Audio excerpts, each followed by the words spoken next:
মহকুমা ভিত্তিক সার্বজনীন দুর্গোৎসব 2024 বাস্তবায়নে আলোচনা সভা অনুষ্ঠিত হয় উদয়পুর মহকুমা প্রশাসন ও উদয়পুর পৌর পরিষদের উদ্যোগে জামতলা টাউন হলে।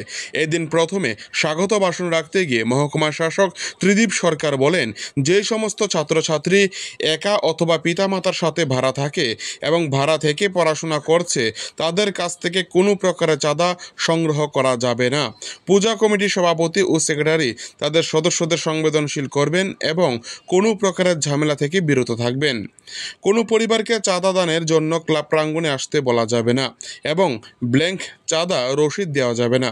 প্রতিটি ক্লাবে দুর্গা প্রতিমা 8 ফুট পর্যন্ত করার নির্দেশ দেওয়া হয়েছে এদিন। এছাড়া মণ্ডপের উচ্চতা 40 ফুটের নিচে হতে হবে। বর্তমানে দুর্যোগ মোকাবেলা এখনও চলছে, এর ফলে কোনো ধরনের জোর জুলুম করা যাবে না সাধারণ মানুষের সাথে। এছাড়া তিনি বলেন, উদয়পুর পৌর পরিষদ এলাকায় স্ট্রিট লাইটের ফেজ থেকে কোনো প্রকারের লাইন নেওয়া যাবে না।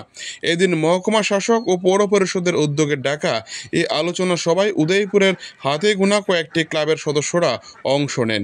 এ নিয়ে উষ্মা প্রকাশ করেন উদয়পুরের মহকুমা শাসক।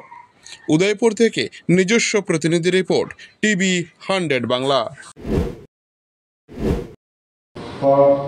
মূর্তির 8 ফুট এবং প্যান্ডেল যেটা তৈরি করবে সুপার স্ট্রাকচার বাইরে আমাদের যেটা মানে মূর্তির পরে যে মন্দিরটা আমরা তৈরি করি এটার ম্যাক্সিমাম হাইটও ডিএম অফিসে আজকে সিদ্ধান্ত হয়েছে ম্যাক্সিমাম 40 ফুটের মতো হতে হবে, 40 ফুটের নিচে।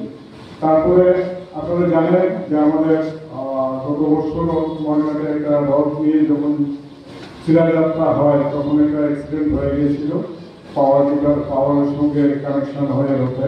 সেই জন্য এখানে সিদ্ধান্ত নেওয়া হয়েছে যে পাওয়ার ডিপার্টমেন্ট থেকে বলা হয়েছে যে পাওয়ারের যে লাইন আছে তার থেকে মিনিমাম 1 মিটার দূরে প্যান্ডেল তৈরি করতে হবে। মিনিমাম ডিস্টেন্সটা যাতে 1 মিটার থাকে এবং প্রয়োজনে ওই এরিয়াটাও ইনসুলেটেড করে দিতে হবে যাতে বিদ্যুৎ পৃষ্ঠ হওয়ার কোনো সম্ভাবনা না থাকে।